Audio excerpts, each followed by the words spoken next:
பிதாவே, இந்த நல்ல கால வேளைக்காக உமக்கு நன்றி செலுத்துகிறோம். இந்த 9வது மாதம் இந்த முதல் வாரத்தில் உடைய பிள்ளைகளாக இருக்கிற அடியார் நம்முடைய நாமத்தை உயர்த்த கர்த்தர்களுக்கு தந்த கிருபைகளுக்காக உமக்கு நன்றி செலுத்துகிறோம். இந்த நாளின் ஆராதனை ஆண்டவர் ஆசீர்வதியும். தூரத்திலும் சமீபத்திலிருந்து வருகிறதான எல்லா கர்த்தருடைய பிள்ளைகளையும் ஆண்டவர் ஏற்ற வேளையில் கொண்டு வாரும். ஆண்டவரே, கால நிலைகளை எங்களுக்கு அனுகூலமாக்கி தாரும். எல்லா தடைகளையும் இயேசுவின் நாமத்தில் எடுத்து போடும். பாடுகிற பிள்ளைகள் மேல தேவனுடைய கரம் ஆண்டவரே உம்முடைய வல்லமை வெளிப்படட்டும். ஆராதனையில் உம்முடைய வல்லமை வெளிப்படணும். ஆண்டவரே, சோத்திர கர்த்தருடைய வார்த்தைகளுக்கு ஆசீர்வதித்து தாரும். எங்களுக்கு முன்பாய் வைத்திருக்கிற கர்த்தருடைய பந்தியில நாங்களே அபாத்திரமாய் போஜனபானம் பண்ணாதபடி எங்களை நாங்களே காத்துக்கொள்ள ஆண்டவரே நிதானித்து நாங்கள் இதில் கலந்து கொள்ள உதவி செய்யுங்க. தடைகள் எல்லாவற்றையும் மாற்றும். இந்த நாளில் இந்த தெவில் நடக்கிற எல்லா ஆராதனையும் நம்முடைய கரம் இருக்கட்டும். இயேசுவின் நாமத்தில் பிதாவே, ஆமென், ஆமென்.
கர்த்தருக்கு மகிமை உண்டாவதாக. கடந்த வாரம் கர்த்தர் நல்ல அருமையான ஒரு வார்த்தையை ஆண்டவர் தந்தார்.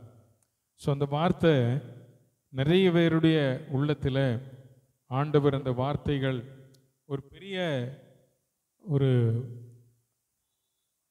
தாக்கத்தை சிலருடைய வாழ்க்கையில் தாக்கத்தை உண்டாக்கி இருக்கிறது என்பதை நான் நினைத்த ஆண்டவருக்கு நன்றி செலுத்துகிறேன். கர்த்தர் நமக்கு கொடுக்கிற வார்த்தைகளை நாம் சரியாக கவனித்து சபையிலே சொல்லப்படுகிறதான அறிவிப்புகளை கவனித்து கேட்டு நீங்கள் நடக்க அன்போடு கேட்டுக்கொள்கிறேன். இன்றைக்கும் போன வாரம் கர்த்தர் உன் கைகள் செய்யும் எல்லா வேலையிலும் உனக்கு பரிபூர்ணம் உண்டாக செய்வார் என்று சொல்லி வார்த்தையை நாம் கேட்டோம். வேலையில் நம்ம எப்படி இருக்கணும்? கர்த்தர் நமக்கு தந்திருக்கிற வேலை, இந்த வேலையில் நம்ம எப்படி இருக்கணும் அப்படின்னு சொல்லி போன வாரத்தில் ஒரு அருமையான சில லகுவான சில காரியங்களை நாம் கற்றுக்கொண்டோம்.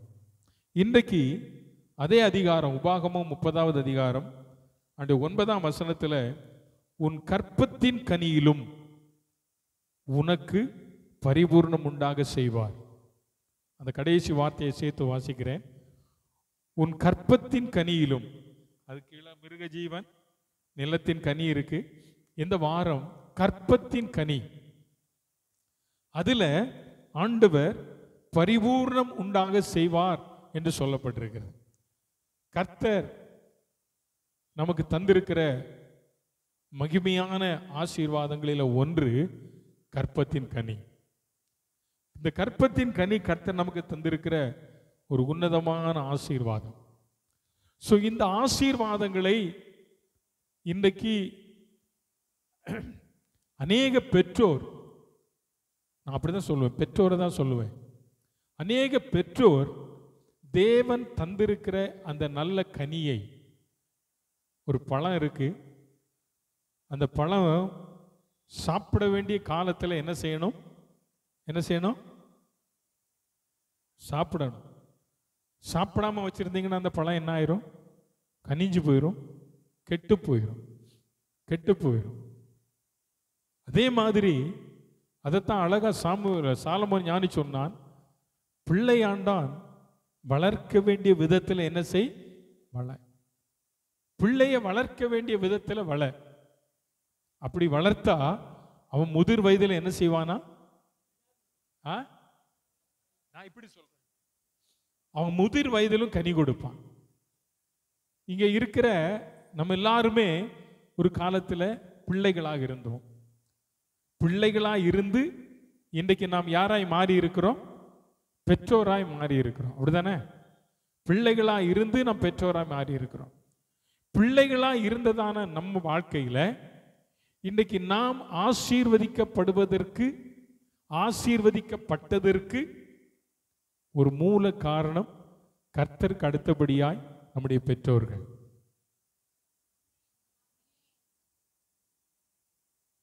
நிறைய பேருக்கு சந்தேகம், அப்படிதானே? நாம் பிள்ளைகளா இருக்கிறோம். நாம் பிள்ளைகளா இருந்தோம், இன்றைக்கு நாம் பெற்றோரா இருக்கிறோம். பிள்ளைகளா இருந்ததான நம்முடைய வாழ்க்கையில ஆசீர்வதிக்கப்படுவதற்கு கர்த்தருக்கு அடுத்து கர்த்தர் நமக்கு தந்த பெற்றோர். அப்படிதானே? அது யாரும் மறுக்கவே முடியாது.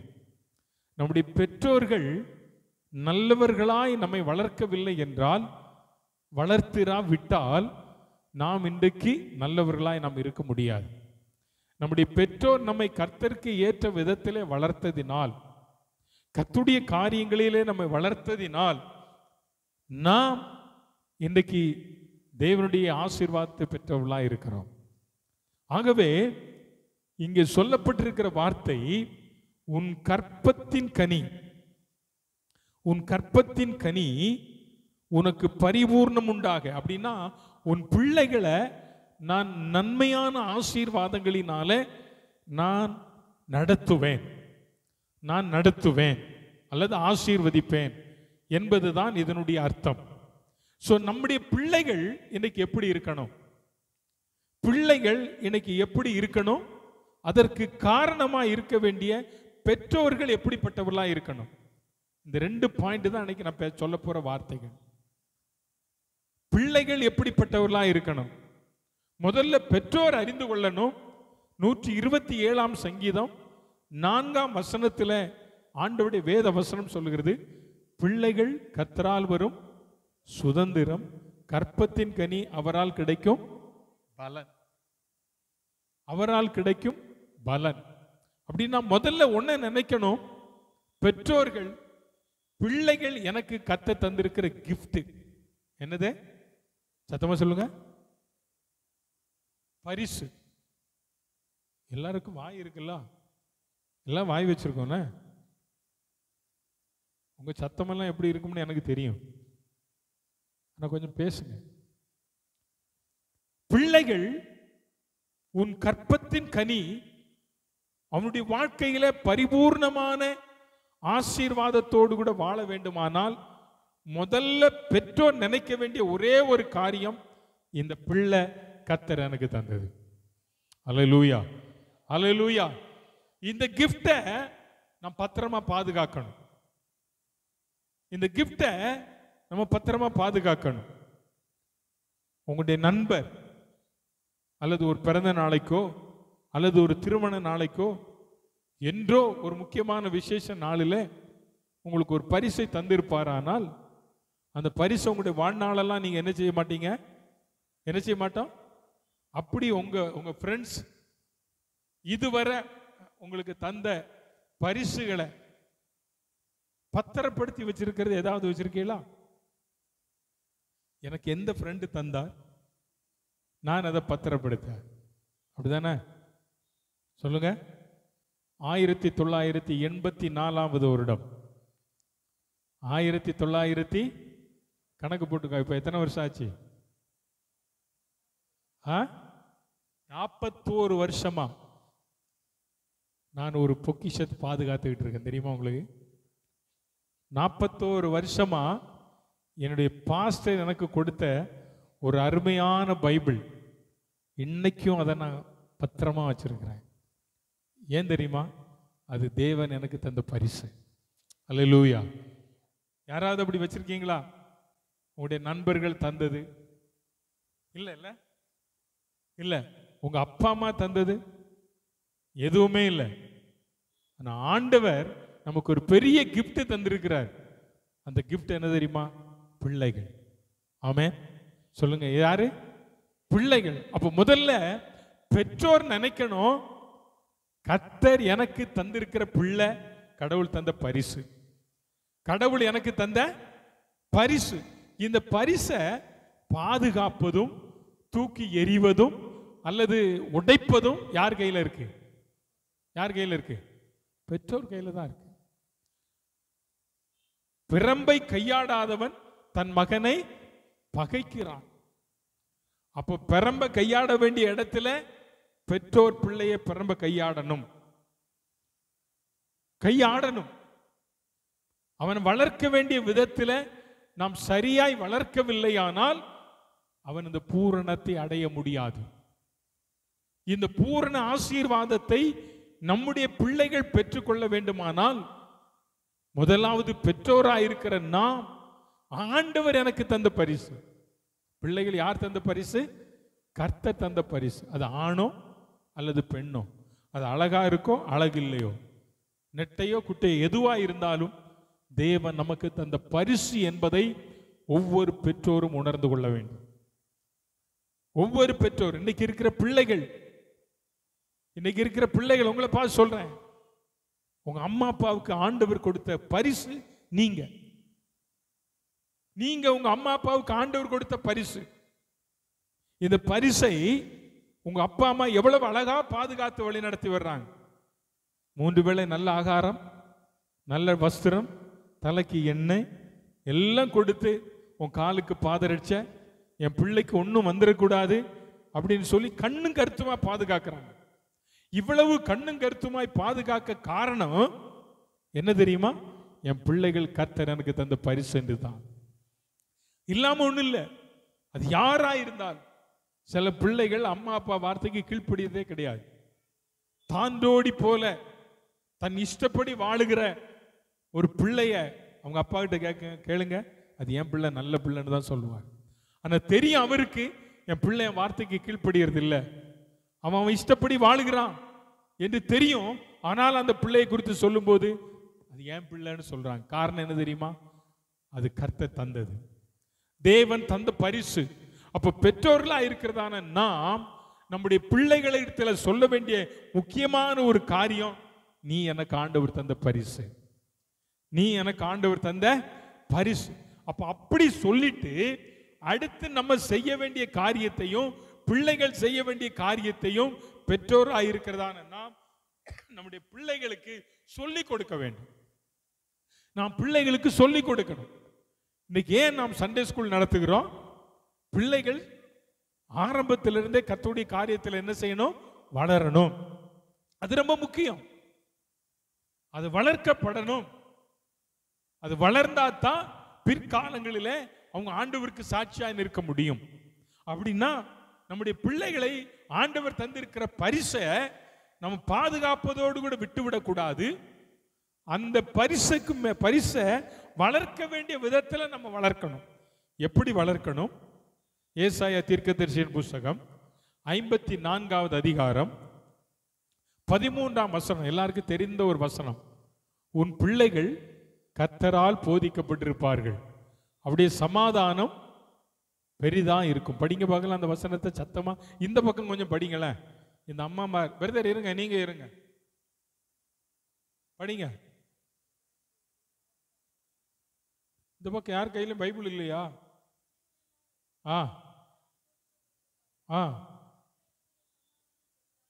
நீ எந்த பைபிள் வச்சிருக்கோ, என்ன லாங்குவேஜில் இருக்கோ படிங்களேன். உன் பிள்ளைகள் எல்லாரும் கர்த்தரால் என்ன செய்வாங்க? நல்லா கவனிங்க, இதில் ஒரு சின்ன மாற்றம், நான் மாற்றக்கூடாது. கர்த்தரால் போதிக்கப்பட்டிருப்பார்கள் என்று சொன்னால் ஆண்டவரே வந்து நேரம் உங்ககிட்ட போதிக்கிறது இல்லை. உன் பிள்ளைகள் கர்த்தருடைய வசனத்தால் போதிக்கப்பட்டிருப்பார்கள். எப்படி போதிக்கப்படணும்? சத்தமா சொல்லுங்க. கர்த்தருடைய வசனம். கர்த்தருடைய வசனத்தால் நம்முடைய பிள்ளைகள் இன்றைக்கு போதிக்கப்படுகிறார்களா? அது ரொம்ப முக்கியம். உடைய பிள்ளைகள் கர்த்தருடைய வசனத்தை படிக்கிறார்களா?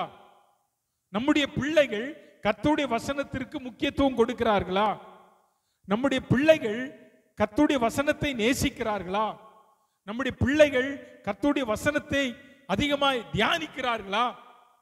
இதை பெற்றோர்களா இருக்கிறதான நாம் கண்காணிக்க வேண்டியது நம்ம மேல விழுந்திருக்கிற கடமை.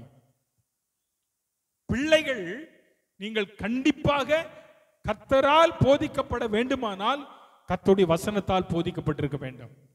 கர்த்தருடைய வசனம் என்பது கர்த்தருடைய பிள்ளைகளை நம்முடைய வாழ்க்கையில ரொம்ப முக்கியம். அதனால்தான் 119ஆம் சங்கீதம் 105ஆம் வசனத்தில் சொல்லுகிறார், உம்முடைய வசனம் என் கால்களுக்கு தீபமும் என் பாதைக்கு வெளிச்சவுமா இருக்கு. அப்போ இவைகள் உன் இருதயத்தில் எழுதப்பட்டிருக்கணும். கர்த்தருடைய வசனம் நீ படிச்சாதான், கர்த்தருடைய வசனத்தை நீ படிச்சு உன் இருதயத்துக்குள்ள வச்சிருந்தனா அந்த வசனம் ஒரு நாளில் உன்னை இந்த உலகத்தில் உயர்ந்த மனிதனாய் மாற்றும். அல்லேலூயா. சத்தமா சொல்லுங்க அல்லேலூயா. நீ கர்த்தரால் போதிக்கப்பட்ட பிள்ளையா வளரணும். கர்த்தருடைய சமூகத்தில் வளரணும். சாமுவேல் என்கிற பிள்ளையாண்டான் வளர்ந்தான். எங்க வளர்ந்தான்? எங்க வளர்ந்தான்? ஆலயத்திலே வளர்ந்தான். ஏலியின் இடத்திலே வளர்ந்தான். அப்பா அம்மா கிட்ட வளர்ந்தவன் தான். ஆனா இப்ப எங்க வளருகிறான்? ஆலயத்திலே வளர்ந்தா அவன் எதை கேட்டான்? தேவ சத்தத்தை கேட்டான். ஆமென். சத்தமா சொல்லுங்க அல்லேலூயா. நீ கர்த்தரால் போதிக்கப்பட்டு இருப்பாயானால் கர்த்தருடைய பிள்ளையே நீ தேவ சத்தத்தை கேட்ப. நம்ம பிள்ளைகள் தேவ சத்தத்தை கேட்க பழகி கொள்ளணும். எதை கேட்டுக்க பழகி கொள்ளணும்? தேவ சத்தத்தை கேட்கணும். அன்னைக்கு சாமுவேலுக்கு தெரியல, ஆண்டவர் தான் என்னை கூப்பிடுறாருன்னு தெரியல. அவன் யாருக்கிட்ட போனான்? ஏலி தாத்தா கிட்ட போய் கேட்கிறான், நீங்க என்ன கூப்பிட்டீங்களா? அவர் சொன்னார், இல்லை நான் கூப்பிடல. திரும்ப போனா, இல்லை. இப்ப ஏலிக்கு தெரியும் இவரை கூப்பிட்டது யாரு? கர்த்தர்.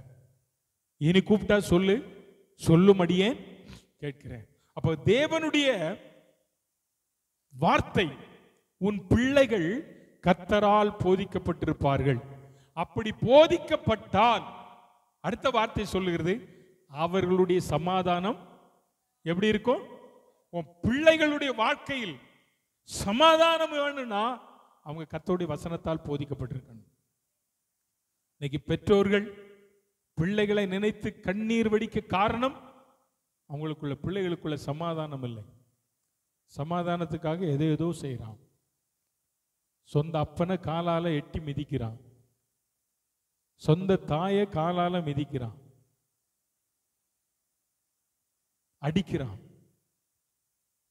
ஆனா கர்த்தருடைய வார்த்தை உனக்குள்ள இருக்குமானால் உன் தாயும்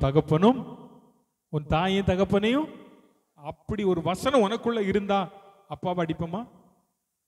அப்பாவை கால் மிதிச்சு எத்துவானா? நீங்க இல்லைங்க, உங்களை சொல்லல, நீ உலகத்தை நடக்கா என்ன? அதான் சொல்றேன், கர்த்தரால் நம் பிள்ளைகள் போதிக்கப்பட்டு இருப்பார்களே ஆனால், கர்த்தரால் நம் பிள்ளைகள் போதிக்கப்பட்டிருப்பார்களே ஆனால் இந்த வார்த்தைகள் அவனுடைய இருதயத்துக்குள்ள இருக்கும். அவன் தப்பு செய்ய மாட்டான். அதுக்கு தேவை நம்முடைய பிள்ளைகளுக்கு கர்த்தருடைய வசனம். அதனால தான் அந்த நாட்களில் இருந்த பெற்றோர்கள் எல்லாம் காலையில் எந்திரிச்ச உடனே பிள்ளைகளை பார்த்து ஒவ்வொரு வசனம் மனப்பாடம் செய்ய சொன்னாங்க. இன்னைக்கு மனப்பாடம் செய்ய சொல்லுங்க. காலை எந்திரிச்ச உடனே உங்க வீட்டில் எத்தனை பிள்ளைங்க பைபிள் எடுக்கிறாங்க? எத்தனை பேர் பைபிள் எடுக்கிறாங்க? சொல்லுங்கம்மா. இப்ப நான் திருப்பி கேட்கிறேன், காலையில எந்திரிச்ச உடனே எத்தனை பிள்ளைகள் முதல்ல செல்போன் எடுக்கிறாங்க? அதுக்கும் கை வைத்த மாட்டீங்களோ? எனக்கு தெரியும் நீங்க முதல்ல எதை தான் எடுக்கிறீங்க. எதை எடுக்கிறோம்? செல்போன். கர்த்தருடைய வசனத்துக்கு நான் முக்கியத்துவம் கொடுக்கல. உன் வாழ்க்கையில பரிபூர்ண சமாதானம் பிள்ளைகள் நிமித்தமாய் நமக்கு வரணும் அப்படின்னா நம்ம பிள்ளைகளுக்கு நாம் கற்றுக் கொடுக்க வேண்டிய ஒரு காரியம் கர்த்தருடைய வசனம். அல்லேலூயா. சத்தமா சொல்லுங்க, அல்லேலூயா. நம்ம ரொம்ப முக்கியங்க. நீ போதிக்கப்பட்டிருந்தால், உன் வாழ்க்கையில கர்த்தருடைய வசனத்தால் நீ போதிக்கப்பட்டு இருப்பாயானால், இப்படிப்பட்ட சூழ்நிலைமைகள் வரும்போதெல்லாம் கர்த்தருடைய வார்த்தை உன்னோடு கூட பேசும். ஆமென். ஆனால் நம்முடைய பிள்ளைகள் எதால் போதிக்கப்பட்டிருக்கணும்? கர்த்தருடைய வசனத்தால். கர்த்தருடைய வசனத்தால் போதிக்கப்பட்ட பிள்ளைகளுடைய அடுத்த கட்ட நிலைமை எப்படி இருக்கும் தெரியுமா? 128ஆம் சங்கீதம் 3ஆம் வசனம் என்ன சொல்லுது? 128ஆம் சங்கீதம் 3ஆம் வசனம், உன் பிள்ளைகள் உன் பந்தியை சுற்றிலும் ஒலிவ மர, சத்தமா சொல்லுங்க, இந்த வசனம் கூட ஞாபகத்தில் இல்லை பாத்தியா நமக்கு. உன் பிள்ளைகள் உன் பந்தியை சுற்றிலும் எப்படி இருப்பாங்க? ஒலிவ மர கன்றுகள். ஒலிவ மரம் நாம எல்லாம் பார்த்தது இல்லைல்ல. எத்தனை பேருக்கு பார்க்கணும்னு ஆசை? எல்லாருக்கும் அந்த பாருங்க, ஒரு கை தான் உயருது. ஆமே, ஒலிவ மரத்தை பார்க்கணும். அந்த மரம் ரொம்ப உயரமா இருக்குமா? ரொம்ப உயரம். அது ஒரு குறிப்பிட்ட ஏரியாவில் தான் அந்த மரம் இருக்கு, வனாந்திர பகுதியில். அதிலிருந்து வருகிறதான எண்ணெய், இந்த யூக்காலி மரத்திலிருந்து யூக்காலிப்டஸ் தைலம் எடுக்கிறாங்க பாருங்க. அந்த யூக்காலிப்டஸ் தைலம் எடுக்கிற இடத்துக்கு நீங்க போனீங்கன்னா தெரியும். அந்த பக்கத்தில் போனீங்கன்னால அந்த மனம், அந்த இலையை தான் வேக வைப்பாங்க. இலையை வேக வச்சு அந்த சாறை இறக்கி அதை வடிகட்டி அது என்னவோ பண்ணி நமக்கு வருது. அதே மாதிரி தான் யூக்காலி, இது ஒலிவ எண்ணெய். ஸோ இந்த ஒலிவ எண்ணெய் நம்ம பிள்ளைகளை குறித்து வேதம் சொல்லுகிறது, உன் பிள்ளைகள் உன் பந்தியை சுற்றிலும் எப்படி இருப்பாங்க? ஒலிவ மர கன்றுகளை போல இருப்பாங்க. இந்த ஒலிவ மரத்தினுடைய ஒரு குணம் என்ன தெரியுமா? ஒரு வசனத்தை நீங்க திருப்பினீங்கன்னா உங்களுக்கு நல்ல ஞாபகம் இருக்கும். நியாயாதிபதிகளின் புஸ்தகம், ஜட்ஜஸ் 9ஆம் அதிகாரம் 9ஆம் அதிகாரம் 9ஆம் வசனம், 9ஆம் அதிகாரம் 9ஆம் வசனம், அதற்கு ஒலிவ மரம் தேவர்களும் மனுஷரும்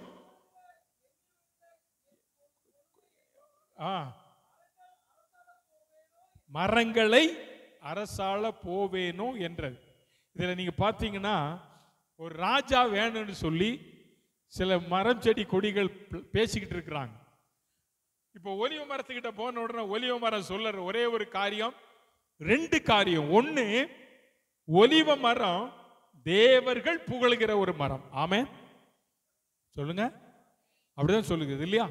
தேவர்களும் அப்ப மனுஷனாகிய நீங்களும் நானும் பெருமை பாராட்டுகிற ஒரு மரம். என்ன மரம் சொல்லுங்க? அதுக்கு அடுத்த வார்த்தை சொல்லுது, என்னில் உள்ள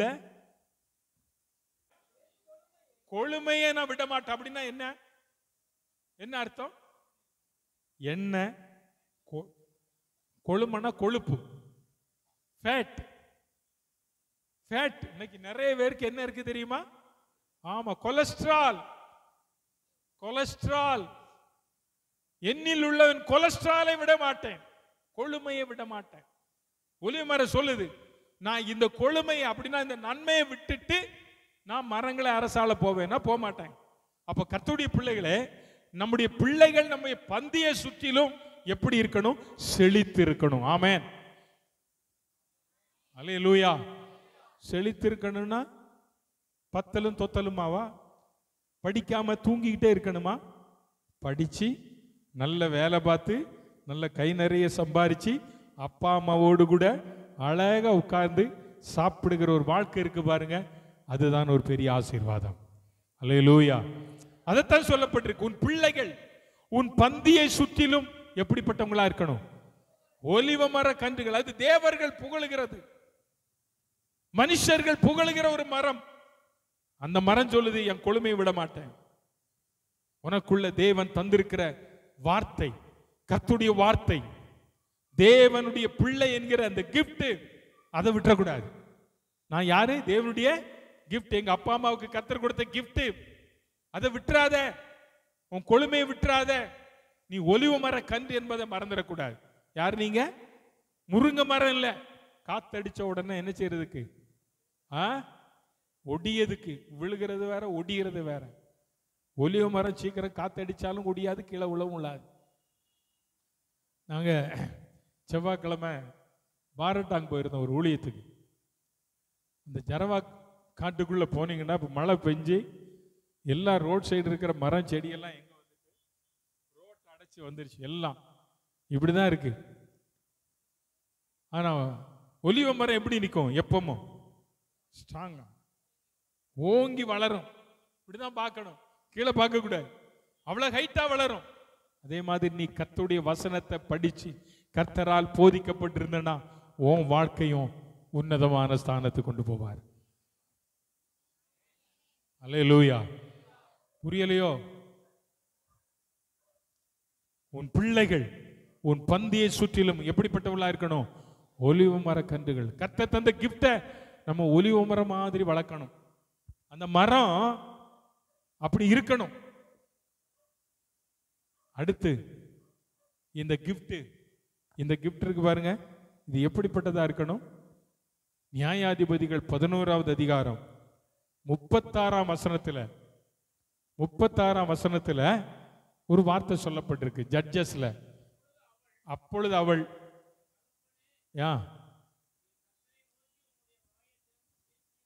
நீர் கர்த்தரை நோக்கி வாயை திறந்து பேசினீர் அல்லவோ,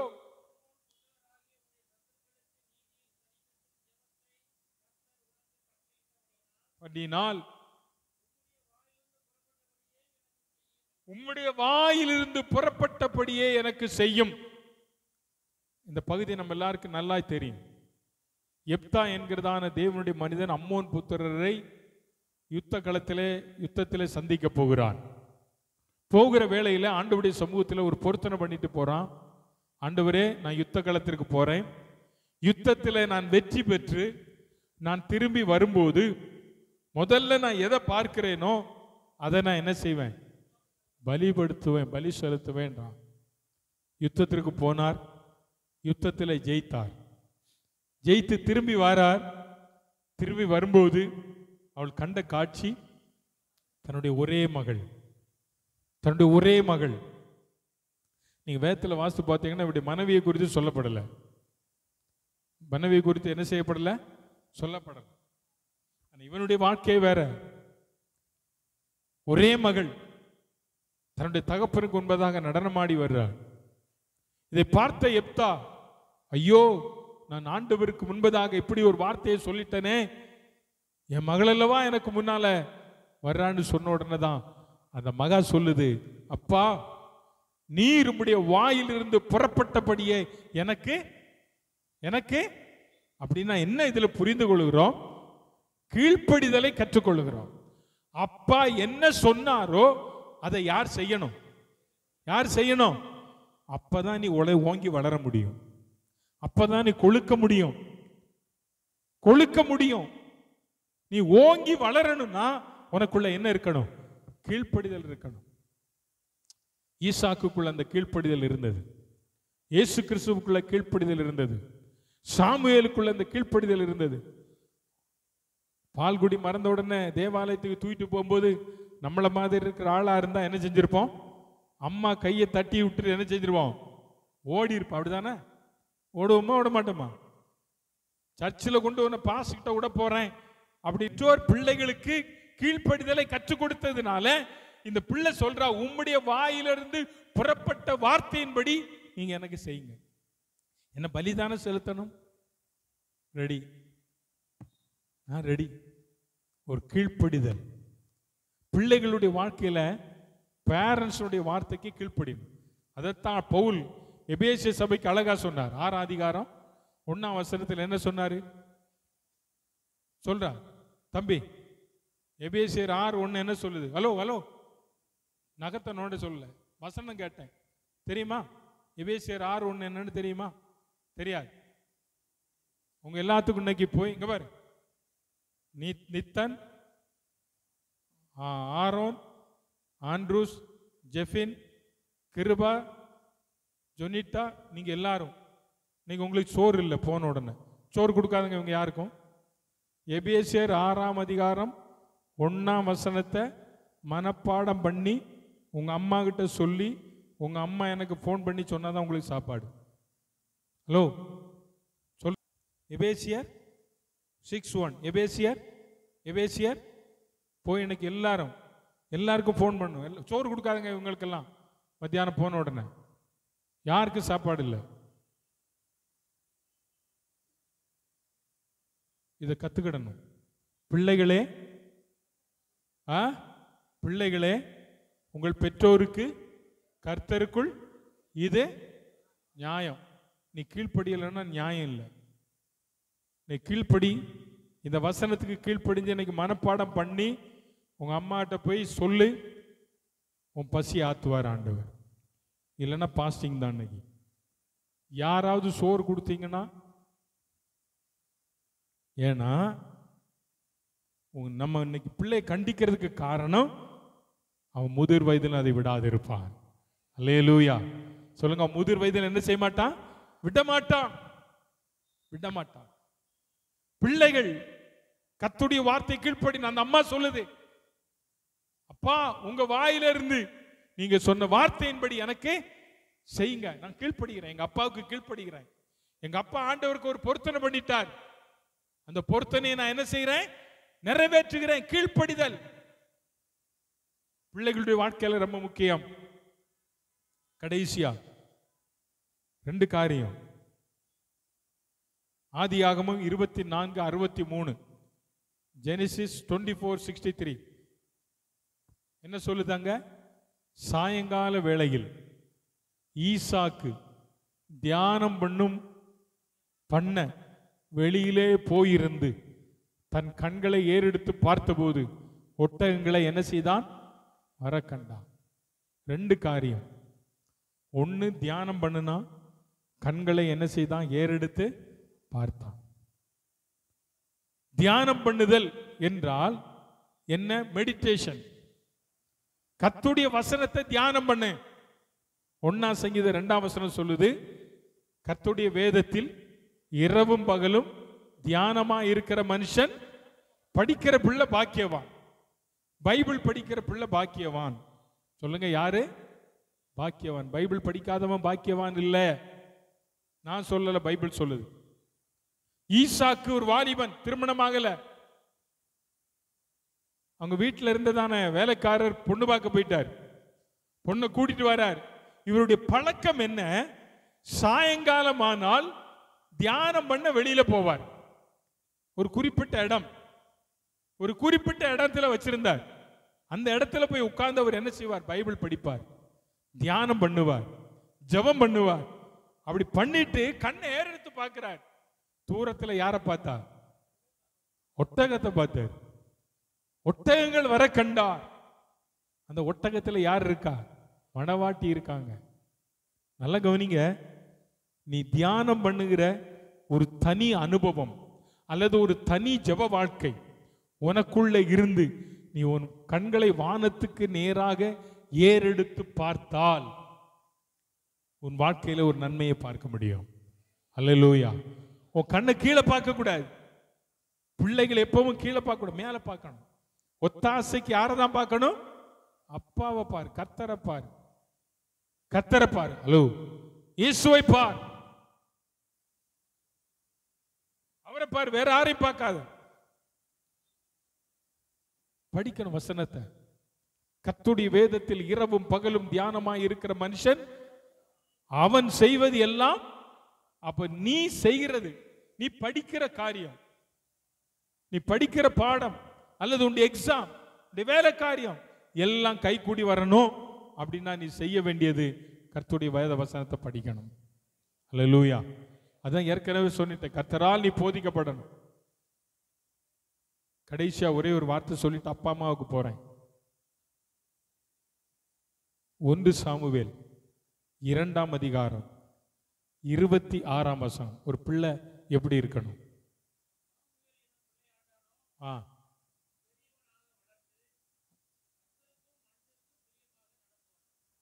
யாரு யாரு?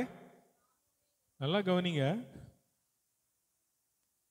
வசனத்தை நீங்க எப்படி படிக்கிறீங்க?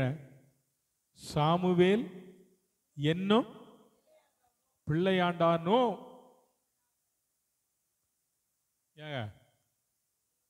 ஒரே வசன வார்த்தையில சாமுவேல் பெரியவனாக வளர்ந்து சொல்லியிருக்கலாம்ல? சொல்லியிருக்கலாமா வேண்டாமா? ஏன் அங்க பிள்ளையாண்டான் என்கிற வார்த்தையை கொடுத்தார்?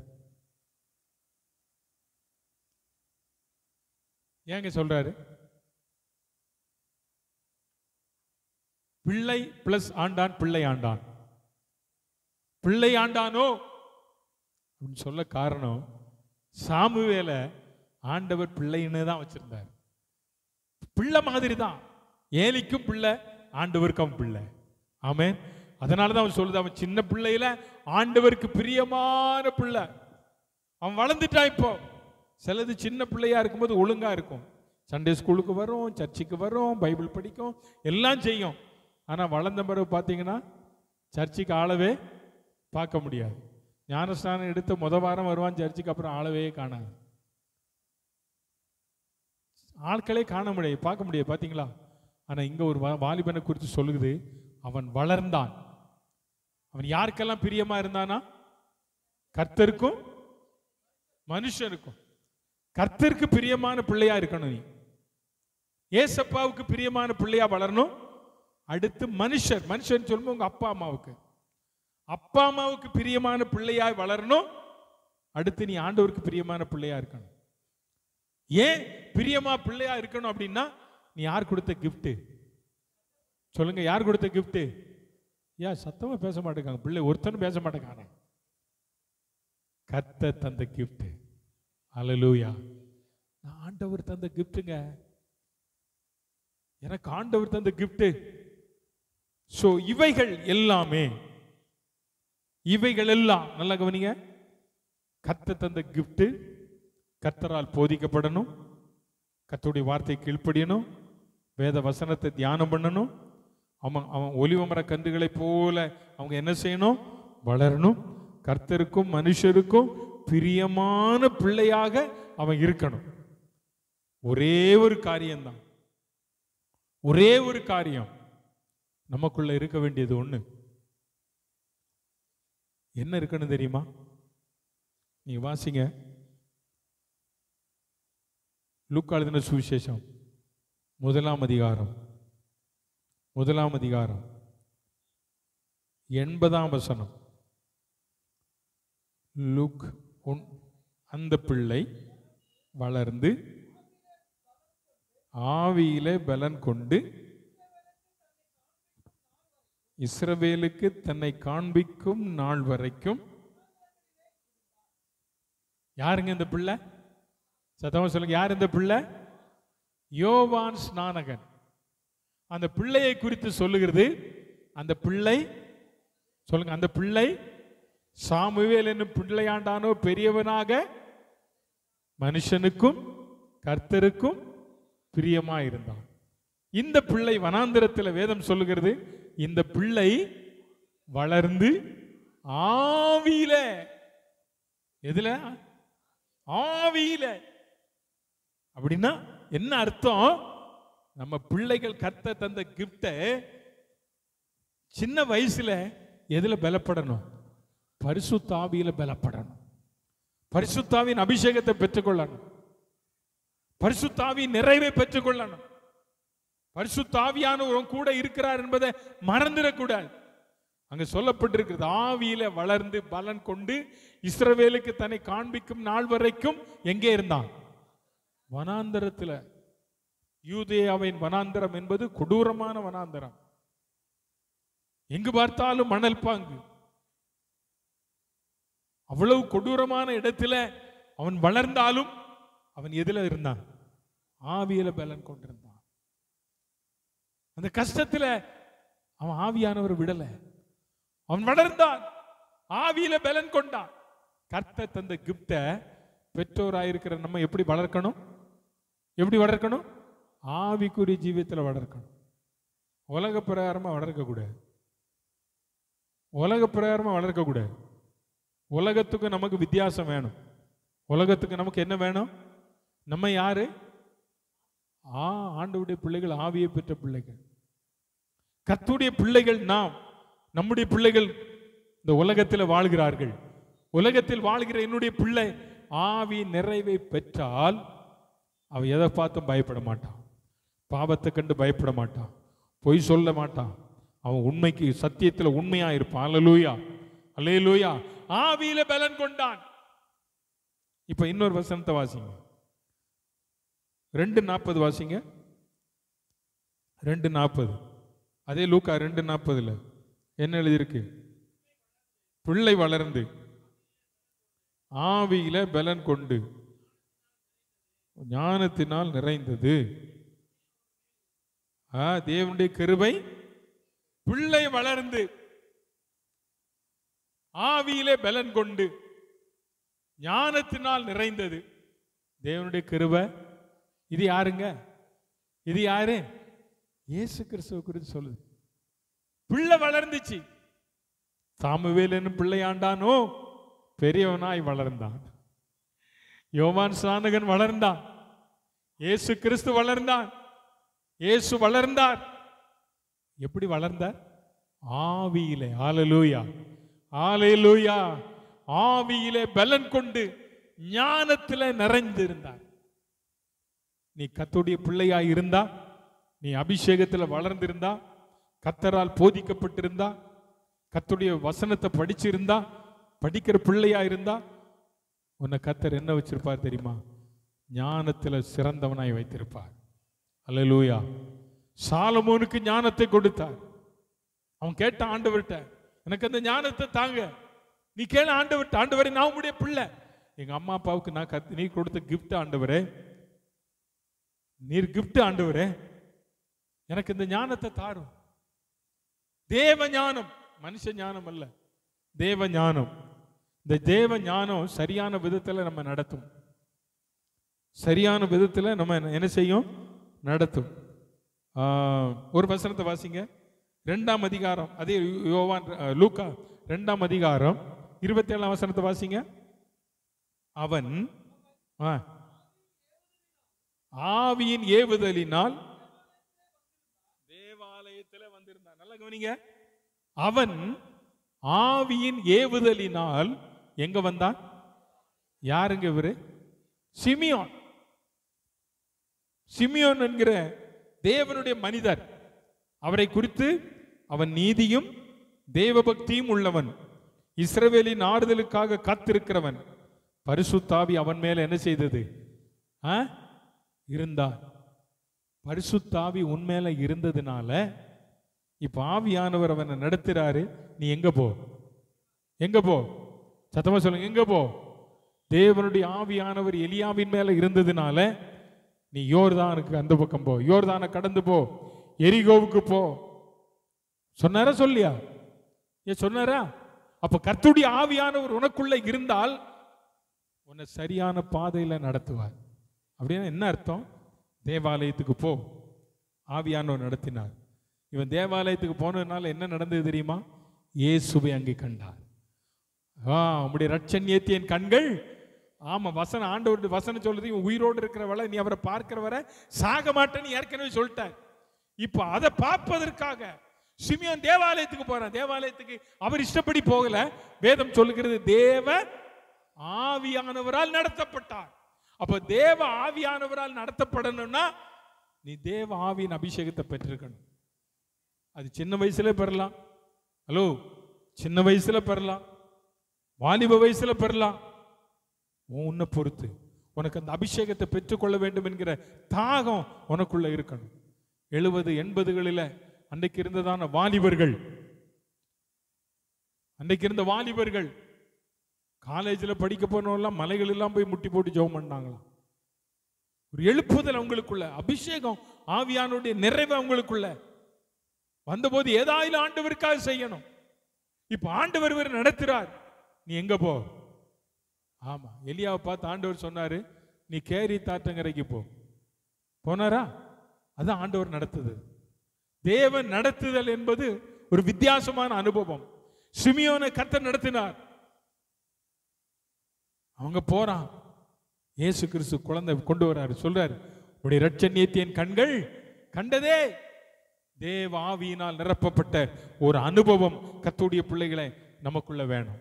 சோ இவைகள் எல்லாம் பிள்ளைகளுடைய வாழ்க்கையில இருந்தாலும் பெற்றோர் ஒன்றே செய்யணும், கர்த்தர் எனக்கு தந்த பரிசு அப்படின்னு சொல்லி பிள்ளைகளை நம்ம வளர்க்கணும். அப்படின்னா பெற்றோராய் இருக்கிற நாம் என்ன செய்யணும் சொல்லி முடிக்க போறேன்.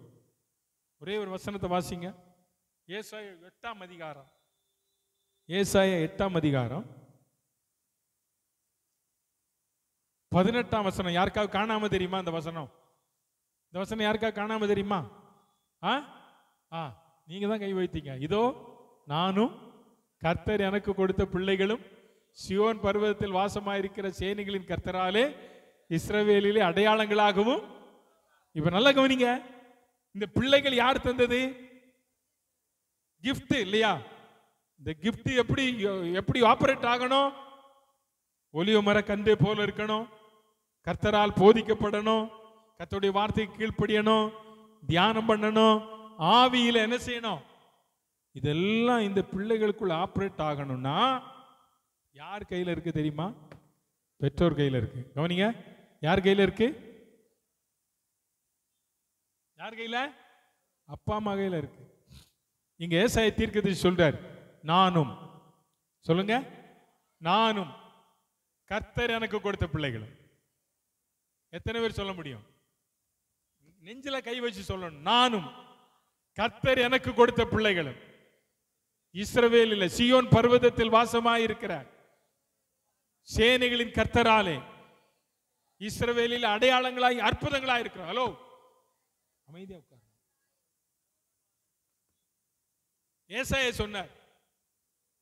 இன்னைக்கு எத்தனை அப்பா சொல்ல முடியும்? அப்பாக்கள் நிறைய பேர் கொஞ்சம் வந்திருக்கீங்க, அம்மாக்கள் நிறைய வந்திருக்கீங்க. அப்பாக்கள் வராத அம்மா மாதிரி சொல்லுங்க பார்க்கலாம். நானும் கர்த்தர் எனக்கு தந்த பிள்ளைகளும் சியோன் பர்வதத்தில் வாசமாயிருக்கிற சேனைகளின் கர்த்தராலே இஸ்ரவேலில் அடையாளங்களாக அற்புதங்களாக இருக்கிறோம். பிள்ளைகள் சொல்லணும். பிள்ளைகள் என்ன செய்யணும்னா, இப்ப அம்மா சொல்லிட்டாங்கல்ல, பிள்ளைகளோட அடையாளமா இருக்குன்னா பிள்ளைகள் ஒழுங்கா இருந்தா தான் அவங்க சொன்ன வார்த்தை நிறைவேறும். இல்லைன்னா முடியாது. ஒரு தீர்மானம் பெற்றோர்கள் எடுக்க வேண்டிய தீர்மானம். பெற்றோர்கள் சொல்றாங்க, நானும் கர்த்தர் எனக்கு கொடுத்த பிள்ளைகளும். கர்த்தர் கொடுத்த பிள்ளைகள், அப்படிதானே? கர்த்தர் எனக்கு கொடுத்த பிள்ளைகள். ஒவ்வொருவரும் சொல்லணும், எனக்கு கொடுத்த பிள்ளைகள், கர்த்தர் எனக்கு கொடுத்த பிள்ளைகள், கர்த்தர் எனக்கு கொடுத்த பிள்ளைகள். நாங்க யாரா இருப்போம்? சயின்ஸ் அண்ட் ஒண்டர்ஸ், அடையாளங்களாகவும் அற்புதமாகவும் இருப்போம். நம்ம பிள்ளைகள் இருக்கா? நம்ம பிள்ளைகள் இருக்காங்களா? அடையாளம் கேட்டா சொல்லுவாங்க, இந்த பையன் உங்களுக்கு தெரியுமா? யாரு இவரா? பலனா? ஐடென்டிபிகேஷன்ல வித்தியாசமா சொல்லுவாங்க. ஆனா உங்க பிள்ளைகளை ஐடென்டிபிகேஷன் சொல்லணும். அந்த பிள்ளையா? அந்த சர்ச்சில் நல்ல பாட்டு பாடுமே, அது உங்க பிள்ளையா? நல்ல ஜெபம் பண்ணுமே, பைபிள் சொன்ன உடனே எடுத்து படிக்குமே, அது உங்க பிள்ளையா? இதுதான் அடையாளம். ஆமே. இப்படிப்பட்ட அடையாளத்தோடு நம்ம பிள்ளைகள் வளர நாம் பிள்ளைகளை வளர்க்கணும். பெற்றோர்கள் என்ன செய்யணும்? பிள்ளைகளை சத்தமா சொல்லுங்க, வளர்க்கணும். எனக்கு தெரியும், இன்னைக்கும் கல்யாணான தம்பிமார் இருக்காங்க, கல்யாணம் ஆகிற வயசுல இருக்க தம்பிமார் இருக்காங்க. அவங்க அம்மா இன்னைக்கு அடிக்கிறாங்க தெரியுமா உங்களுக்கு? இன்னைக்கு அடி வாங்குற பிள்ளைகள் இருக்கு, உங்களுக்கு தெரியுமா? அடி வாங்கினாலும் கூட அப்படிதான் நிற்பாங்க. ஆனா இங்க இருக்கிற சிலர்லாம் இருக்கு, அடிச்சா ஒருத்தர் சொன்னாங்க என்கிட்ட, எங்களை எல்லாத்தையும் தள்ளி போட்டுருதாயா, அவ்வளவு பலன் வந்துருது. பலன் சிம்சோனுக்கு இருந்த பலன் வந்துருதான். அல்லேலூயா. நல்லா கவனிங்க, நம்முடைய பிள்ளைகளை நாம் கர்த்தருக்கு ஏற்ற விதத்தில் வளர்க்கணும். ஏசாயா சொல்றாரு, நானும் கர்த்தர் எனக்கு கொடுத்த பிள்ளைகளும் இஸ்ரவேலில் அற்புதம் அடையாளமா இருப்போம். நம்ம பிள்ளைகளும் நாமும் இஸ்ரவேலில், நம்ம குடியிருக்கிற பஸ்தியில, இந்த தேசத்தில் அற்புதமாய் அடையாளமாக இருக்கணுமா? ஒரே ஒரு வார்த்தை, ஒரே ஒரு காரியம். லூக்கா 1ஆம் அதிகாரம் 67 வாசிக்க பார்க்கலாம். லூக்கா 1ஆம் அதிகாரம் 67ஆம் வசனத்தை.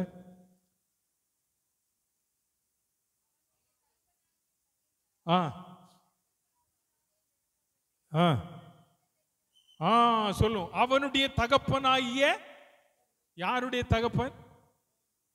யாருடைய தகப்பன்? யோவான் ஸ்நானகனுடைய தகப்பன். இந்த யோவான் ஸ்நானகன் அபிஷேகம் பெற்றவரா? சந்தேகம் பார்த்தீங்களா? அது ஏன் சந்தேகம்? அவன் வயிற்றுக்குள்ள இருக்கும் போதே அவன் என்ன செஞ்சிட்டான்?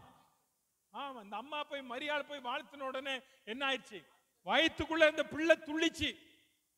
இப்ப வேதம் சொல்லுது, சகரியா என்கிற தேவனுடைய மனிதனை குறித்து அவனுடைய தகப்பனாகிய சகரியா பரிசுத்த ஆவியினாலே நிரப்பப்பட்டு என்ன செய்தான்? என்ன செய்தான்? பெற்றோரே நல்லா கவனிங்க, பிள்ளைகள் நமக்கு தந்திருக்கிற கர்த்தருடைய கிஃப்ட். இந்த கிஃப்டை வளர்க்கணும், எப்படியெல்லாம் வளர்க்கணும்னு சொல்லிட்டேன். இது செய்யறதுக்கு நம்மால முடியல அப்படின்னா இன்னைக்கு ஒண்ணே ஒன்று ஆண்டு விட்டு கேளுங்க, ஆண்டவரே நான் பரிசுத்த ஆவியினால் நிரப்பப்படணும். இந்த பரிசுத்த ஆவியானுடைய பலன் எனக்குள் இருக்குமானால் என் பிள்ளைய நான் நல்லா வளர்ப்பாண்டவரே. அல்லேலூயா. உன் பிள்ளைய வளர்ப்பதற்கு இந்த நாட்களில் ஆவியானவர் உங்களுக்கு உதவி செய்வார். உன் பிள்ளைகளை கர்த்தருக்கேற்ற விதத்திலே வளர்ப்பதற்கு பரிசுத்த ஆவியானவர் உங்களுக்கு உதவி செய்வார். அல்லேலூயா. சகரியா அவர் தேவ மனிதர், அவர் தேவாலயத்தில் இருந்தார். அவரை குறித்து வேதம் சொல்லுகிறது, அவர் தேவ ஆவியினாலே, பரிசுத்த ஆவியினாலே எப்படிப்பட்டவராக இருந்தாரா? அதுக்கு அடுத்த வசனம் சொல்லுது, தீர்க்க தரிசனமாக இஸ்ரவேலின் தேவனாகிய கர்த்தருக்கு ஸ்தோத்திரம் உண்டாவதாக தீர்க்க தரிசனம் சொல்றார். நான் கேட்கிறேன், எத்தனை சகரியாக்கள் தீர்க்க தரிசனம் சொல்றீங்க? எத்தனை சகரியாக்கள் தீர்க்க தரிசனம் சொல்றாங்க? எத்தனை சகரியாக்கள் ஆவியின் அபிஷேகத்தை பெற்றிருக்கிறீங்க? அனலும் இல்லாமல் குளிரும் இல்லாமல் வெது வெதுப்பாயிருந்தா உன்னை நான் என்ன செஞ்சிருவேன்? பெற்றோரா இருக்கிற நாம் முதல்ல எதை பெற்றிருக்கணும்? சத்தமா சொல்லுங்க, எதை பெற்றிருக்கணும்? அபிஷேகத்தை பெற்றிருக்கணும். தேவனுடைய அபிஷேகத்தை பெற்றிருக்கணும். உன் பிள்ளைக்கு வரப்போறதை கர்த்தர் உனக்கு வெளிப்படுத்துவார். உன் பிள்ளைகளுடைய வாழ்க்கையில என்ன நடக்குது கர்த்தர் வெளிப்படுத்துவாருங்க. அல்லேலூயா. அப்பேற்பட்ட கிருபை ஆண்டவர்ட்ட கேளு. சரி, இந்த ஐயாவுக்குள்ளதான் அப்படி. இந்த அம்மாவை பத்தி பாருங்க, 41 படிங்க. 1 அதிகாரம் 41 வசனத்தை. 1:41. எலிசபெத் ஆ ஆ ஆ யாருங்க எலிசபெத்? யோவான் ஸ்நானகனுடைய வேதம் சொல்லுது பாருங்க. பிள்ளை துள்ளிட்டு எலிசபெத் என்ன செஞ்சாலாம்? ஆவியினால. எலிசபெத் அம்மாக்களே, அபிஷேகம் எப்படி இருக்கு? பரிசுத்த ஆவியினால் நீங்க நிரப்பப்பட்டிருக்கீங்களா? உங்களை யாராவது பார்த்து பிரைஸ் தி லார்ட் சொன்ன உடனே நீங்க என்ன செய்யணும்? ஆவியில நிரம்பி அந்நிய பாஷையில பேசணும். இந்த அனுபவம் இருக்கா? இந்த அனுபவம் பெற்றோராக இருக்க நமக்குள்ள இருக்கா? நல்லா பாருங்க. கொஞ்ச காலம்தான். யாரு? யோவான் ஸ்நானகன் எரிந்து பிரகாசித்தார். அவனை குறித்து வேதம் சொல்லும்போது யோவான் ஸ்நானகன் எரிந்து பிரகாசிக்கிற விளக்கா இருந்தான். விளக்கு நிறைய நாள் இல்லை, நம்மள மாதிரி இத்தனை வருஷம்லாம். யோவான் ஸ்நானகன் ஆண்டவர் இந்த பூமியில வச்சிருந்தாருன்னா கலக்கி இருப்பாரு, உலகத்தையே கலக்கி இருப்பார் யோவான் ஸ்நானகன். கொஞ்ச காலம்தான் எரிந்து பிரகாசித்தார். அதனாலதான் ஆண்டவர் சீக்கிரமா எடுத்துட்டார். அவங்க அம்மா ஆவியினால் என்ன செய்யப்பட்டாங்க? பிள்ளைகளே, உங்க அம்மா அப்பா அபிஷேகம் பெற்றிருக்காங்களா? உங்க அம்மா அப்பா அபிஷேகம் பெற்றிருந்தா நீ கண்டிப்பா அபிஷேகம் பெற்றிருப்ப, நீ பெறுவ. பிள்ளைகளுக்கு புரியல, நான் சொல்றது புரியுதா? உங்க அம்மா அப்பா அபிஷேகம் பெற்றிருக்கணும், அந்த அபிஷேகம் உன் மேல இறங்கும். அல்லேலூயா.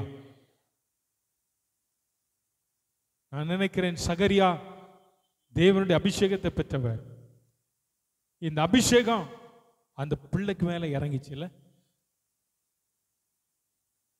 127 சங்கீதமா ஒரு வசனம் வாசிங்க, முடிக்கிறேன். மன்னிக்கணும், 133 சங்கீதம். அது ஆரோனுடைய சிரசில ஊற்றப்பட்டு அவனுடைய தாடிகளில் வடிகிறதும் அவனுடைய அங்கிகளின் மேல் இறங்குகிறதுமான நல்ல தைலத்துக்கும் ஒப்பா இருக்கு. சகோதரர் ஒருமித்து வாசம் பண்ணுகிறது எத்தனை நன்மை, எத்தனை இன்பமானது. அப்போ உங்க அப்பா மேல இருக்கிற அபிஷேகம் யார் மேல வரணும்? சத்தமா சொல்லுங்க. உங்க அம்மா மேல இருக்கிற அபிஷேகம் உன் மேல வரணும். ஆமென் சொல்லு. அல்லேலூயா. உங்க அம்மா பாட்டு பாடுனா நல்ல பாடுறவங்களா அந்த அபிஷேகத்தை எனக்கு தாங்க கேளு. பரிசுத்த ஆவியினால் நிரப்பப்பட்டு தீர்க்க தரிசனம் உரைத்த சகரியாவின் மகன் யோவான் ஸ்நானகன் சொல்றார், பிரியபாபின் குட்டிகளே, வரும் கோபத்திற்கு தப்பித்துக் கொள்ள வழிகாட்டினவர் யார்?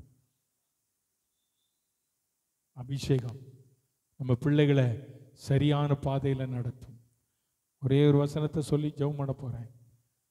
அதே லூக்கா 1 அதிகாரம் 35 வசனத்தை வாசிங்க.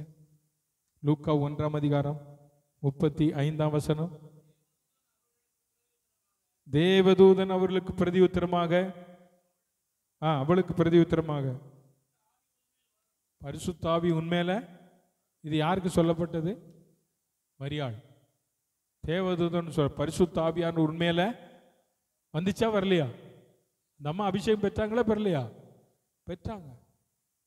ஏன் 120 பேர் உட்கார்ந்து இருந்த இடத்துல இந்த அம்மா உட்கார்ந்து இருந்து இயேசுவின் தாய் தேவனுடைய அபிஷேகத்தை பெற்றாள். அல்லேலூயா.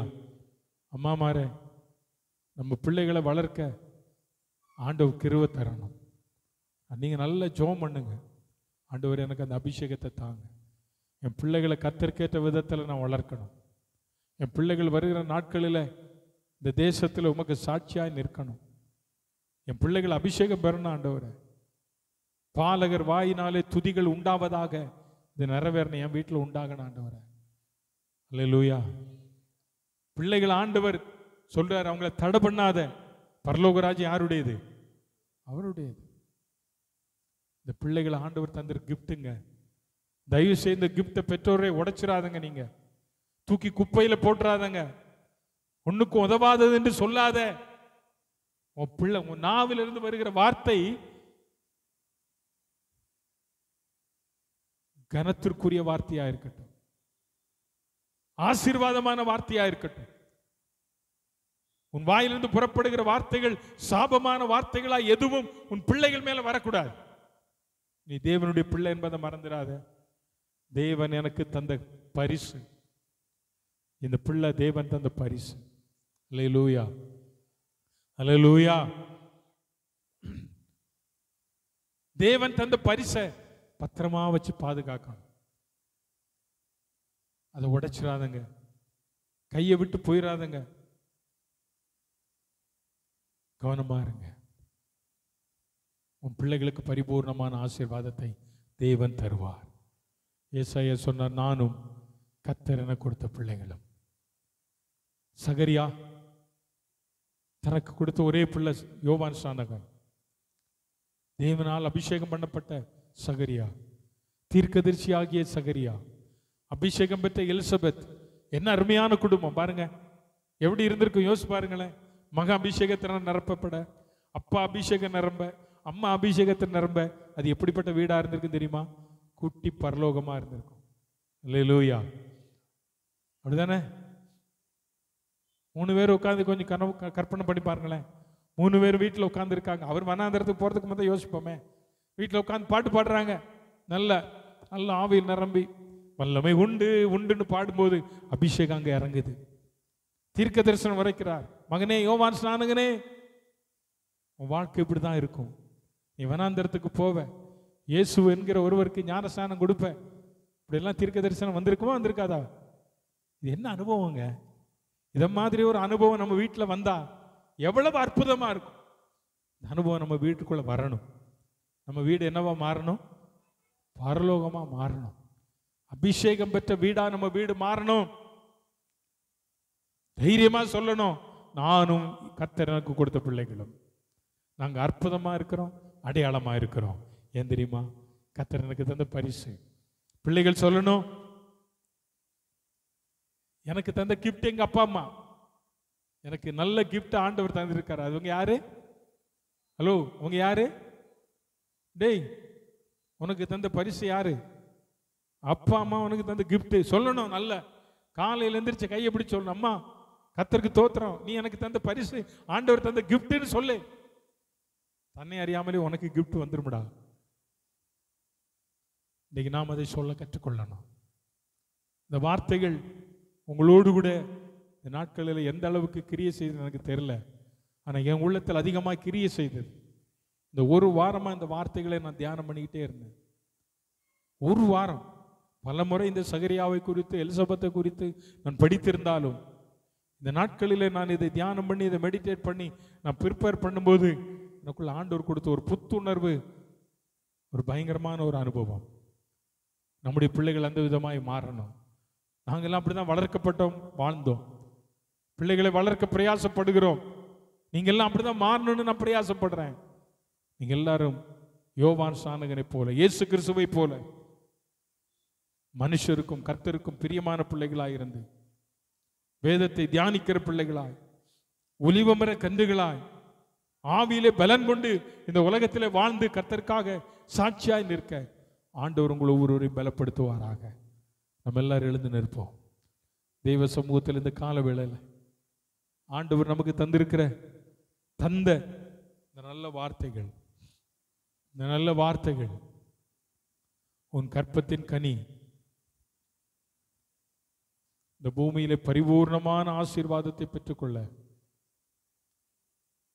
போன வாரம் சொன்னோம், வேலை என்ன வேலையா இருந்தாலும் அது உயர்வா எண்ணணும் அப்படின்னு சொன்னது மாதிரி, இன்னைக்கு கர்த்தர் நமக்கு தந்த பிள்ளைகளை நம்ம சொல்லணும், இது ஆண்டவர் எனக்கு தந்த கிஃப்ட், தேவன் எனக்கு தந்த பரிசு. அதை நம்ம உயர்வா நினைக்கணும். பிள்ளைகள் சொல்லணும், எனக்கு ஆண்டவர் இந்த உலகத்துல நல்ல அப்பா அம்மாவை தந்திருக்கிறார். நல்ல ஜெபிக்கிற அப்பா அம்மா, நல்ல வேதம் வாசிக்கிற அப்பா அம்மா, ஒரு குடிக்கிற அப்பா அம்மாவை தரல, சண்டை போடுற அப்பா அம்மாவை தரல. எனக்கு ஆண்டவர் நல்ல அப்பா அம்மாவை தந்திருக்கிறார். அதற்காக நான் ஆண்டவருக்கு நன்றி சொல்லுகிறேன். நன்றி. எத்தனை பிள்ளைகள் இன்னைக்கு அப்பா அம்மாவுக்காக நன்றி சொல்ல விரும்புகிறீங்க? எத்தனை பேர் நன்றி சொல்லி ஜெபம் பண்ண போறீங்க? கண்ணை மூடுங்க பார்க்கலாம், வேடிக்கை பார்க்காதங்க. நீங்க எல்லாம் இன்னும் சின்ன பிள்ளைகள் இல்லை. நீங்க உங்க அப்பா அம்மாவுக்காக ஜெபம் பண்ணணும். உங்க அப்பா அம்மாவுக்காக ஜெபம் பண்ணணும். இயேசுவே, நீர் எனக்கு தந்த நல்ல அப்பா அம்மாவுக்காக ஸ்தோத்திரம் சொல்லுங்க. ஹல்லேலூயா. ஹல்லேலூயா. எங்க அப்பா அம்மா எவ்வளவு கஷ்டப்பட்டாலும் எனக்கு ஒரு குறை இல்லாம என்ன வளர்க்கிறாங்க ஆண்டவரே. எங்க அம்மாவுக்காக நான் நன்றி சொல்றேன், எவ்வளவோ நன்றி சொல்லுவேன். அவங்க இந்த பூமியில இல்லை, ஆனால் அவங்க எங்களை வளர்த்த விதம் கர்த்தருக்கு ஏற்ற விதத்தில் வளர்த்தாங்க. கடவுளுக்கு பயப்படுகிற பயத்தில் வளர்த்ததுனால இன்னைக்கு நான் அதை பெற்றுக்கொண்ட நன்மையை என் பிள்ளைகளா இருக்கிறவங்களுக்கு சொல்றேன். பிள்ளைகளே, உங்க அப்பா அம்மாவுக்காக ஜெபம் பண்ணுங்க. பெற்றோர்களே, நீங்க ஒண்ணு நினைங்க, உங்களுக்கு தந்த பிள்ளைகள் ஆண்டவர் தந்த பரிசு. ஏசாயாவை போல நம்மளும் சொல்லுவோம், நானும் கர்த்தர் என கொடுத்த பிள்ளைகளும் சீயோன் பர்வதத்தில் ஆண்டவருக்கு அற்புதங்களாய் அடையாளங்களாய் இருப்போம். ஹல்லேலூயா. பெற்ற தாயும் என் தந்தையும் மாணவரே மற்றும் எல்லாம் என குனிரே. பெற்ற தாயும் என் தந்தையும் ஆனவரே மற்றும் எல்லாம் என குனிரே. வானம் பூமியும் யாவும் மாறிடினும் நீரோ வாக்கு மாறாதவரே. வானம் பூமியும் யாவும் மாறிடினும் நீரோ வாக்கு மாறாதவரே. ஆனந்தம் சொல்லுங்க. ஆமென். ஆனந்தம் ஆனந்தமே, அல்லும் பகலிலும் பாடிடுவே. இயேசுவே எந்த நான் உயிரே, இயேசுவே எந்த நான். உயர் அடைக்கலத்தில் கர்த்தருக்கு பயந்த ஒரு பெற்றோர் உன் பிள்ளைகளை கர்த்தர் உயர் அடைக்கலத்தில் வைக்கிறவர். நீ ஆண்டவருடைய ஆவியினால் நிரப்பம் என்று சொல்லு. ஆண்டவரே, என் பிள்ளைகளை உயர்த்தும் ஆண்டவரே. உண்மை அல்லாது பூமியில் யாரை நம்பினே உயிருள் தெய்வமே. உண்மை அல்லாது பூமியில் யாரையும் நம்பினே உயிருள் தெய்வமே. ஆனந்தம் ஆனந்தமே, அல்லும் பகலிலும். சொல்லுங்க, நல்ல விசுவாசத்தோடு சொல்லுங்க. அல்லும் பகலிலும் பாடிடுவே. இயேசுவே எந்த நாடுகிறே, இயேசுவே எந்த நாடுகிறே. எந்த சிருஷ்டிகரே உம்மை நினைத்திடவே தந்த வாலிப நாட்களிலே. சொல்லுங்க பெற்றோரே, உங்களை வாலிப நாட்களில் ஆண்டவர் தெரிந்தெடுத்தார்ல.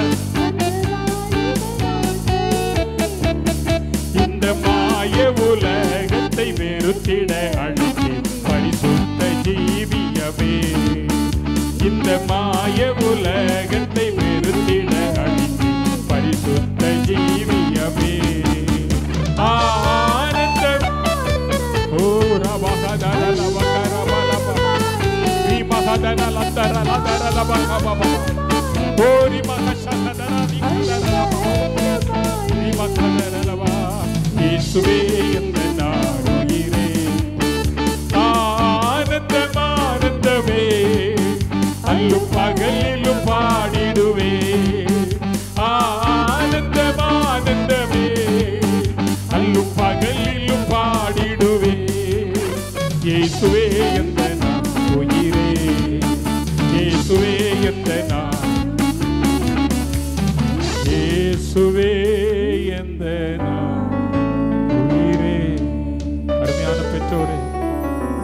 உங்க பிள்ளைகளுக்காக நீங்க வடிக்கிற கண்ணீருக்கு கண்டிப்பா பலன் இருக்கு. உங்க பிள்ளைகளுடைய கண்ணீருக்கு, உங்களுடைய பிள்ளைகளுடைய ஆசீர்வாதத்திற்காக நீங்கள் வடிக்கிற கண்ணீருக்கு பதில் இருக்கு. ஏன் தெரியுமா? நீங்க தேவனால் தெரிந்து கொள்ளப்பட்டவர்கள், தேவனுடைய அபிஷேகத்தை பெற்றவர்கள். உங்களுடைய பெற்றோர் உங்களை கர்த்தருக்கேற்ற விதத்தில் வளர்த்தாங்களே, நீங்கள் உங்களுடைய பிள்ளைகளை கர்த்தருக்கேற்ற விதத்தில் வளர்க்கிறீங்க. ஒவ்வொரு நாளும் நீங்க வடிக்கிற கண்ணீருக்கு பலன் ஆண்டவர் தருவார். பெற்றோரே, தைரியமா இருங்க. பிள்ளைகளை பார்த்து சொல்லுகிறேன், பிள்ளைகளே, உங்களுக்கு அப்பா அம்மா ஆண்டவர் தந்த நல்ல அப்பா அம்மாவுக்காக ஆண்டவருக்கு ஸ்தோத்திரம் பண்ணுங்க. எங்க அப்பா ஒரு நல்ல அப்பா, எங்க அப்பா ஒரு நல்ல அப்பா, நல்ல ஜெபிக்கிறப்பா, வேதம் வாசிக்கிறப்பா. சொல்லு, நல்ல சொல்லு, வாய் திறந்து. எங்க அம்மா நல்ல ஜெபம் பண்ணுவாங்க, எங்க அம்மா ஒவ்வொரு நாள் தலை மேல கையை வச்சு ஜெபம் பண்ணுவாங்க. சொல்லு, உங்க அப்பா அப்பாவை நீ நீ நீ நீ நீ கனவீனப்படுத்தாத. உங்க அப்பா அம்மாவை ஒரு நாள் கண்ணீர் வடிக்க விட்டுறாத. உங்க அம்மா அப்பா கண்ணீர் வடிச்சுட்டு அந்த கண்ணீர் உன்னை பற்றிடும். உங்க அம்மா அப்பாவை சந்தோஷமா பாரு. ஏன் தெரியுமா? நீ அவங்களுக்கு கொடுக்கப்பட்ட கிஃப்ட்.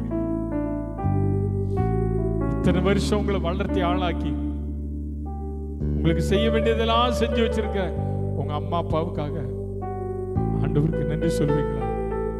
எல்லாம் வலது கரத்தை உயர்த்தி ஆண்டவர் நமக்கு தந்த பெற்றோருக்காக எல்லாரும் எல்லாரும் இங்க இருக்க பிள்ளைகள் எல்லாரும், சின்ன பிள்ளைகள் எல்லாம் கையை வைத்தாங்க. நல்ல கையை வைத்து சொல்லுங்க, நல்ல கையை வைத்துங்க. ஹல்லேலூயா. கண்ணை மூடி யாரும் வேடிக்கை பார்க்காம, ஆண்டவரே நீர் எனக்கு தந்த நல்ல அப்பா அம்மாவுக்காக ஸ்தோத்திரம். எனக்கு நல்ல அப்பா அம்மா. ஒருவேளை நம்ம அம்மா அப்பா அந்த பூமியில இல்லாம இருக்கலாம், பரவாயில்ல, கவலைப்படாதுங்க. அவங்கள ஆண்டவர் உயிரோடு வச்சிருந்த நாட்களில நம்மளை நல்லா வளர்த்தாங்கல்ல, கர்த்தருக்கேற்ற விதத்துல வளர்த்தாங்கல்ல. ஒருவேளை நம்முடைய மேன்மையை அவங்க பார்க்காம போயிருக்கலாம், பரலோகத்திலிருந்து பார்த்து சந்தோஷப்படுறாங்க. அந்த பாக்கியமான சந்தோஷம் அவங்களை ஒரு நாள் நம்ம பார்ப்போம். கவலைப்படாதுங்க. நீ சொல்லு, ஆண்டவரே எனக்கு நீர் இந்த பூமியில தந்த நல்ல அப்பா அம்மாவுக்காக ஸ்தோத்திரம். ஒருவேளை அவங்க இந்த பூமியில இல்ல, எங்களை உமக்கு ஏற்ற விதத்துல வளர்த்து ஊழியத்துக்கு அர்ப்பணிச்சதுனால இந்த கனமான ஊழியத்தை நான் செய்கிறேன். ஆண்டவரே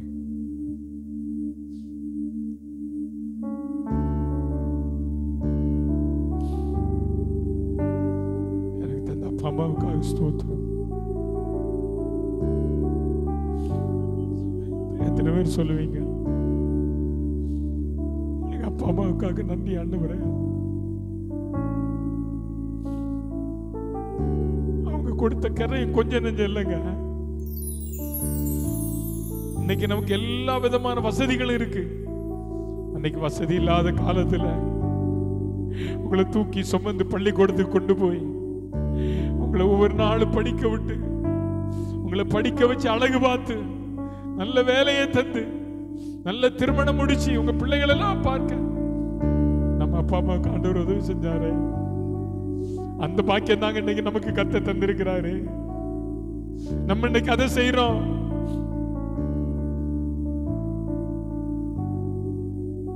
ஆண்டவரே இந்த நல்ல நாளுக்காக உமக்கு நன்றி செலுத்துகிறேன். நீர் கொடுத்த வார்த்தையை இந்த காலையில இந்த மந்தைக்கு சொல்லி இருக்கிறேன். ஆண்டவரே இந்த மந்தையில எத்தனை பேர் இந்த வார்த்தையை ஏற்றுக்கொண்டார்களோ உமக்கு தெரியும். நம்முடைய வார்த்தைகள் ஒன்று கூட வீணாய் போனதில்லை. வீண் போகக்கூடாது. பெற்றோர்கள் ஆவியில் நிரப்பப்பட்டு பிள்ளைகளை கர்த்தருக்கேற்ற விதத்தில் வளர்க்க உதவி செய்யும். பிள்ளைகள் கர்த்தர் தந்த பெற்றோருக்கு நன்றி சொல்லவும், பெற்றோருடைய வார்த்தைக்கு கீழ்ப்படிந்து நமக்கு சாட்சியாய் வாழவும் பிள்ளைகளுக்கு உதவி செய்யுங்க. படிக்கிற பிள்ளைகளுக்கு வேண்டிய ஞானத்தை தாரும். நாட்களில் எக்ஸாம் இருக்குது. ஆண்டவரே நல்ல முறையில் எக்ஸாம் எழுதணும்.